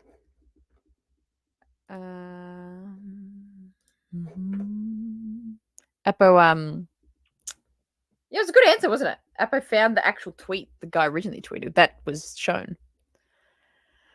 Oh God, why are you freaking tweeting trivia, Matthew? Jesus. Oh, is that him? Or is that him in the trivia? I don't know. Anyway. Okay. All right. Let's go. Let's go. Let's go. Next one. Next one. This is Star Wars The Clone Wars bucket list of fun facts for The Phantom Apprentice. Lining up. What the hell is this? To give viewers an idea of the timeline, several events from Star Wars Revenge of the Sith are mentioned in this episode. This includes the death of Count Dooku, Obi-Wan being sent to Utapau, and Anakin being assigned to observe the Chancellor. What are we watching right now? The Jedi. What is this? What have I done? Have I hit something here? Bucket list? This is just in the playlist. Yeah, okay. Well, whatever. We'll skip this. My God. Inside the phone. I wish we had more time There we to go. Here we go. talk, but I have more urgent like- information for both of you. What is it, Ahsoka? Lady Bo-Katan and I have located the renegade Sith Lord Maul, and if we move swiftly, I hope he I does. believe we can capture him.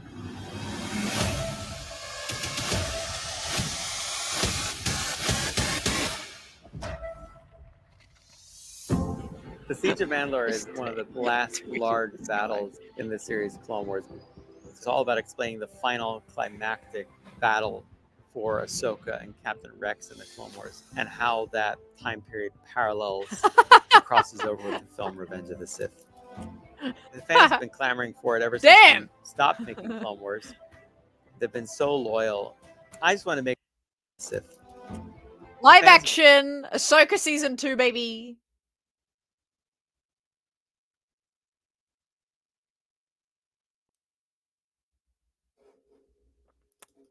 Was hoping for Kenobi. Why are you Oh, I'm here? gonna help, man. As much as the Obi-Wan versus Maul fight was Yes. brief, I wanted this fight to be big. It got me thinking, and I've known Ray for a while. Why don't we bring Ray in and do some motion capture? He could be Maul, one more time, physically fighting. So dope. So when we see Maul fighting, it's going to be really Maul fighting. Amazing to play Darth Maul again. We've just been hitting it hard, coming up with some new stuff. It's been really nice. We're trying to do as much as we can, butterfly twists and flips and corkscrews. That'll be fun. We get the speed of Maul. We get moves that are inherent to Ray. Ahsoka, Tana. Oh, you have Kenobi's arrogance. You'll find I have many qualities for you to dislike. And then I'm finally taking Ray's performance and Sam's performance and putting them together to To do that, though, I needed somebody that could, portray Ahsoka physically. Yes. I'm really honored to actually work with Ray Park. It's been nothing but a great journey, and we've been collaborating. love the fans will Lauren. really like this fight. It's really grounded, rooted, but then there's a lot of action-y moves that I think the fans will really like. Lauren was brilliant at really honing in on this style of sword fighting that we wanted Ahsoka to do. Very quick, very acrobatic. It's hopefully one of the best fights we did, if not the best lightsaber fight. Lauren's really fast because she's using 2 lightsabers. There's a timing, there's a beat. It's like you're dancing, you feel an energy from the other person. It's Maul. Yeah, it's Maul. It's Maul. It's Maul. Oh, I have goosebumps. Using mocap for the first time, all those sort of subtle nuances that Ray is able to bring to Maul. I was gonna say that, like, so seeing that a helpful. lot, like, lifetime. We That's can't have it nuts. just be mocap. So we had to really take it and kind of make it so it fit within the style of Clone Wars. Faster lightsaber hits, a little higher jumping, stronger poses, things like that that we kind of look for. It's all a collaboration between the voice actors. The only question is, who finishes their mission first? The reference we got from the stage, it's everybody coming together, and then the lighting team takes it all to another level. One of the best shots ever.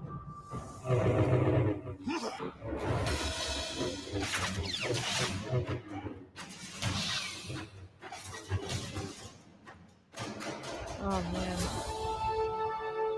To put this important story that I really wanted to tell down, to not leave that there with just plans and a sketchbook.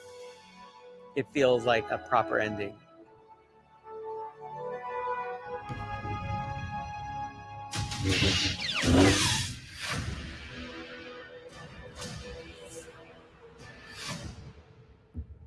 Crazy. Good. That was a good clip. All right, here we go. Into the heartbreak we go, baby. Has Thomas replied? He hasn't replied yet. That's okay. We will wait. I will wait days for you, Thomas. I will wait however long it takes for you. Hey, Sammy.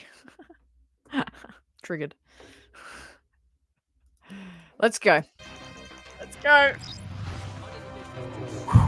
Deep breath. Welcome to Star Wars The Clone Wars Download. In this episode, we're going to take a look at Shattered.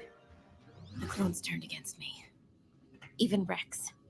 I don't know why. They just suddenly weren't themselves. With the battle on Mandalore over and Maul captured, Ahsoka checks in with the Jedi Council, but Yoda senses she isn't telling them everything. More to say, have you?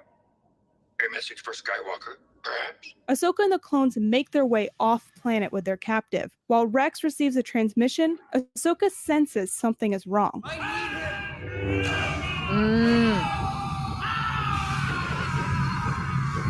Finding herself being hunted by the clones she once fought alongside, Ahsoka searches for answers and discovers a secure file on the Clone Trooper 5s. Clone Trooper CT-5555 experienced a malfunction with his inhibitor chip. In the medical bay, Ahsoka, along with some helpful droids, get to work on Rex, hoping to get her friend back. Rex, are you okay?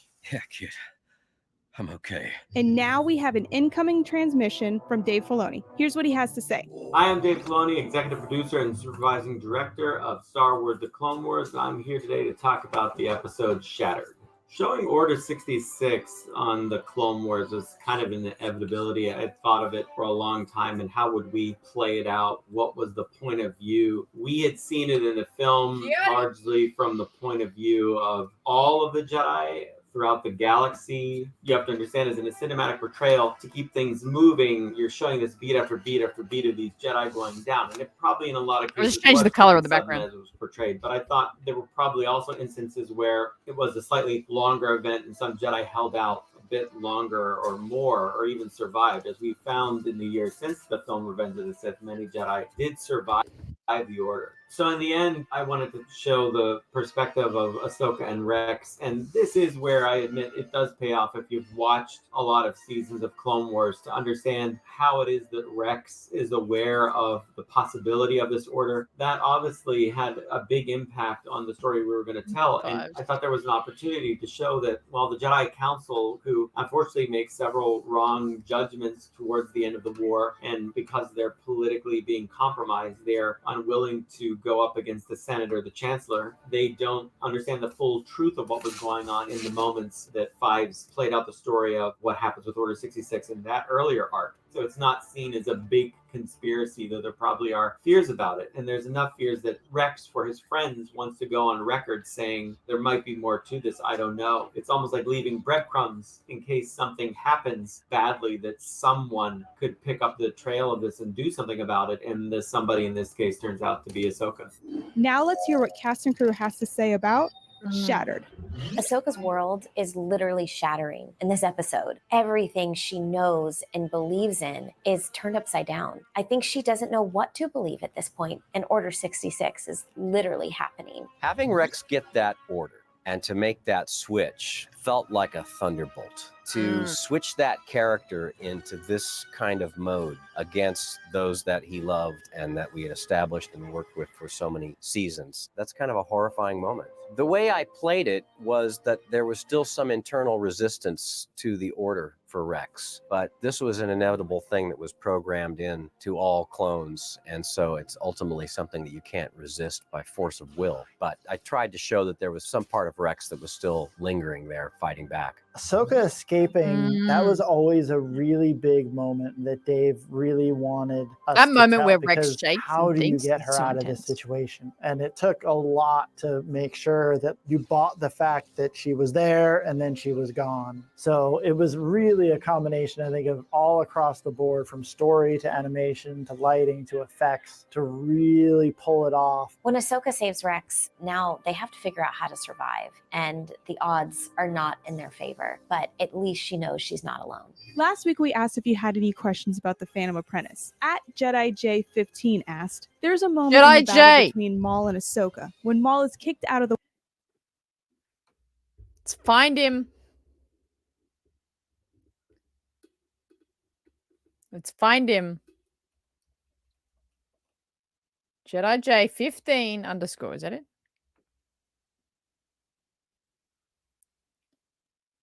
Oh. I don't think he's alive. Well, I mean, he's alive. He's a cow's not alive. He's a cow's not alive. Actually, I gotta be real. In this was it this episode or the next one where it like ends with we don't know whether or not Rex's chip has been taken out properly. And then I think it's the start of the next episode where he shoots, but he shoots past Ahsoka. I actually really thought, I was like, Ahsoka's not beyond the Clone Wars. Actually, this is really interesting. I hadn't watched Star Wars Rebels before season 7. I only watched Star Wars Rebels in like 2020. So in my mind, I was like, Ahsoka isn't beyond Clone Wars. Like, she has to go somewhere. I really believed in that moment it was going to be this really, really sad thing that Rex unfortunately killed Ahsoka. I really thought that's where we were going.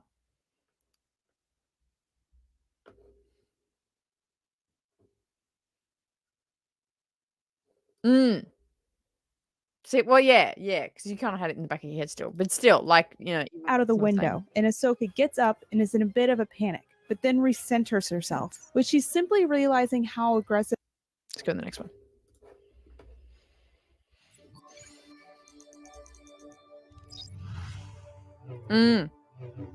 Welcome to Star Wars The Clone Wars this Download. music, dude. In this episode, we're going to take a look at victory and death. You're a good soldier, Rex. True. So is every one of those men down there. They may be willing to die, but I am not the one who is going to kill them. Ahsoka and Rex find themselves in a tough situation and need to find a way out, but things get even more complicated with Maul still loose on the ship. Sir, the hyperdrive generators are failing. Disengage. Disengage! It's too late! When Ahsoka and Rex's only way to safety gets blocked by an army of clones, Ahsoka comes up with a plan to try to reason with Jesse, while a group of droids stand by to help when things go wrong. Also trying to secure a shuttle to escape, Maul battles his way on board first, leaving Ahsoka and Rex to find another way out and off the crashing ship. Come on!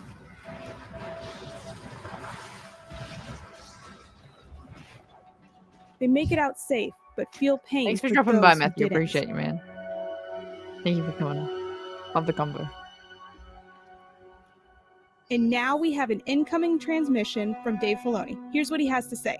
For me on this show, I was in a very strange situation since the Clone Wars first began airing. Ooh, that's Kids deep, love the Sag. That's a Clone good Wars. They love catch. Captain Rex. They're very fond of these characters. So here you're in a situation where there's this massive betrayal, and the film, the Jedi, like Yoda, just turns and cuts down Gree, and he does what he has to survive. But I thought a really interesting element here was, well, is Ahsoka really going to do that? And what does that say to the audience if she just was to start cutting down all these old friends of hers that we've shown in the previous episode? They all mean a lot to each other and they think very highly of her. So it created a very complex stage for this action to play out on, and it challenged her and her convictions and her morality and what she thought was the right thing to do. It's a terrible situation for Rex too. I mean, these are Rex's brothers. These are people that he's led for years if they've survived enough battles, and he hides a lot of his emotions behind his helmet, but we understand that this is a very intense thing for him. I always knew the end of the show was going to be difficult because it doesn't end on the most uplifting of notes, but it's how this part of the story has to go. It's what happens to the galaxy, and through this intense time for the characters, I think the most important thing is that they stay true to each other, they trust one another, and they let go of their fears to overcome the situation. Now let's hear what cast and crew had to say about Victory and Death. When we recorded Victory and Death, it was definitely emotional. And Dave constantly reminded us to keep those emotions in check because we knew that it was ending, but our characters didn't. We got the proper goodbye that we didn't get before. And it was such a gift to have that this time, to say, this is a wrap. To bring the Clone Wars to an epic, magnificent cinematic conclusion that it always has deserved, it's one of the very most satisfying creative experiences of my life and my career. It's great to have conclusions to things so we can now look to the new places that Star Wars is going to go as well. So I think it's really important, and it's going to stand the test of time, and people will be very grateful for it. And I'm grateful to be a part of it. Last week we asked if you had any questions about Shattered. @WhiteWolf496 asked, in Shattered, was the purpose of the helmets being worn to dehumanize the clones and tragically take away their individuality, while having Rex be the only one in and out of the helmets as a way of showing his humanity and inner conflict with Order 66? Dave Filoni, executive producer and supervising director, answered, yes, there are many ways that we try to express the transition of the clones from the character fun twist as Shattered. Was the White Wolf, he's active. His last tweet was on December 1st. Do we tweet White Wolf? Do we tweet him, guys? Oh my god. Jesus. Don't mind me. Huh.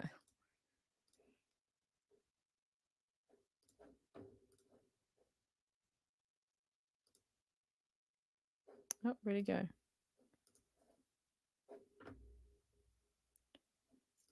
Do we say the same thing? Oh, gee, my mic keeps falling. So much is happening right now. Wow. Hey, mate.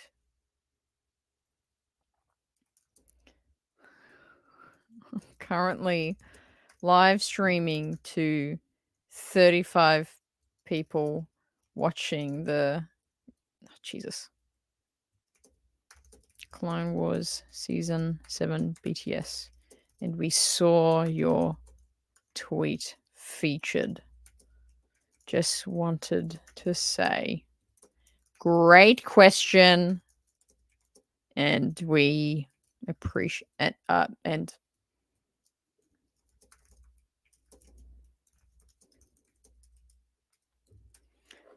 is that what we say?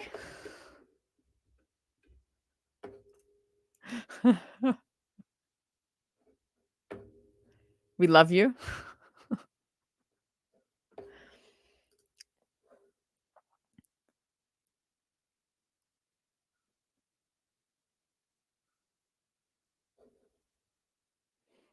Yeah, let's do it. Let's wait for his reply. About being in Sydney? He was in Sydney?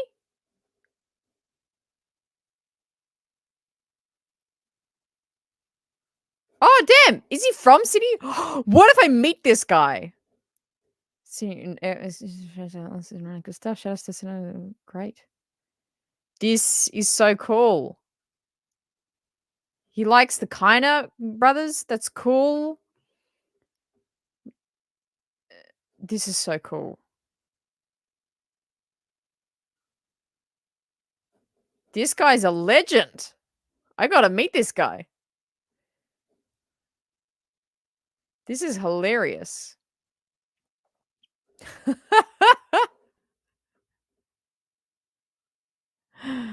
Oh, I love it.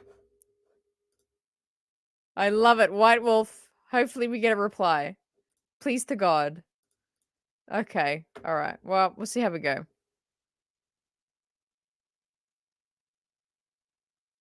All right.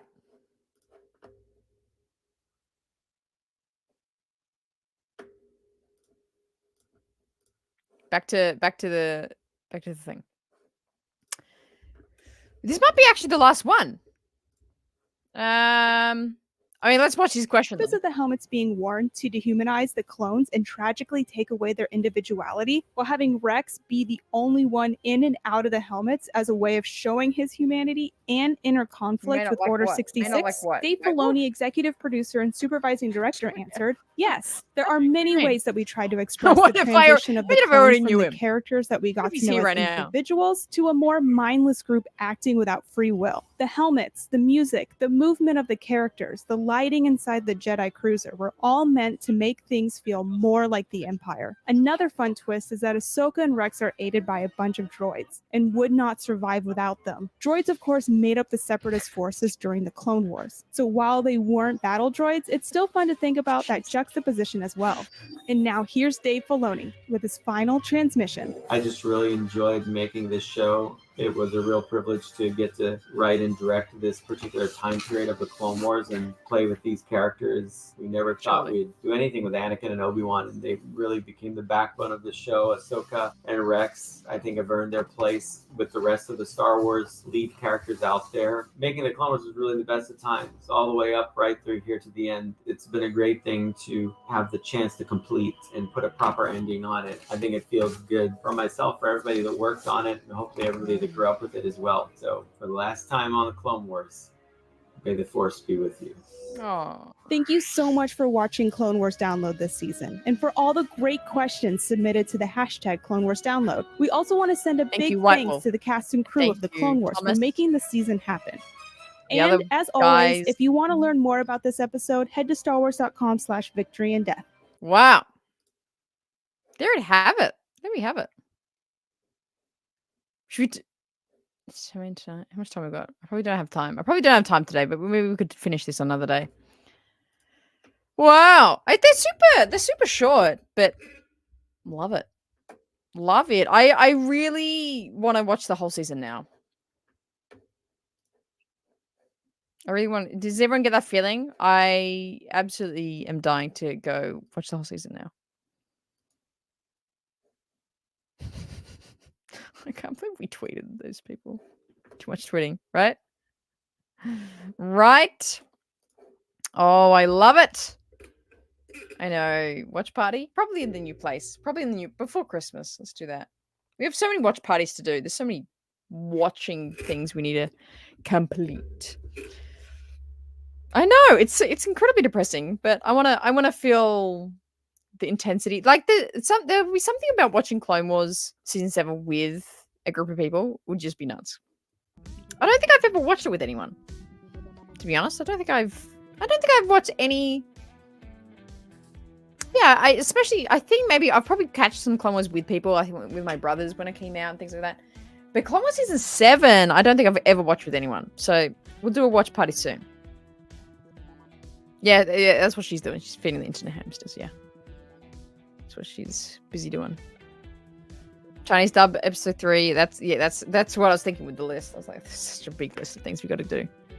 NBA watch parties. We should be starting that in the holiday period, like in the Christmas period. I've just got so much time. We'll do that. We'll have a good time. Sounds tonight gotta be good. It's gonna be good. I love it. Labyrinth. So good. Well, thank you so much. We'll call it there for today. I got to get back to packing. But this was brilliant. We had such fun tweeting random people. I love it. Thank you for the tweet on that, Tim. I love that. This has been such fun. This has been such a fun series. I think, like I said, this was the last one, but we might find some more. Like, there's some interviews and stuff of Clone Wars cast and crew and things like that I kind of want to look at with you guys. So we'll see how we go. We'll do the move first and see where that takes us. But thank you so much for hanging out with me today. This whole series has been so fun. I feel like I've learned so much from Clone Wars in this watch through of all these. And it's crazy to think that we started this at the end of Ahsoka. And it's like now like almost Christmas time. Crazy. There's a lot of seasons, I guess. There's a lot to talk about. But it's been a good time. All right, Sandra's got to go finish the essay. Be safe. We'll catch you next time. Sin, thank you. Go see Mustard's chat. Oh no, I'm suspicious already. Have fun packing. Remember, pizza and beer will always get you help when moving. That's true. That's a good thing to keep in mind. Actually, I appreciate that. Here's the thing. You know what? I said Clippers, but I heavily follow the Warriors too. Both of those pretty much equally. I know. I'm like, I don't even want to go look now. I don't even want to check it. One of them. I'll take them easy. One of them. One of them I will. Appreciate you all. Thank you so much for all the soupies sent through tonight. Thanks for hanging out, having some laughs and good times. I hope you have a great rest of your day, evening, morning, night, wherever you are. I'll see you very soon. And make sure you always choose the right side.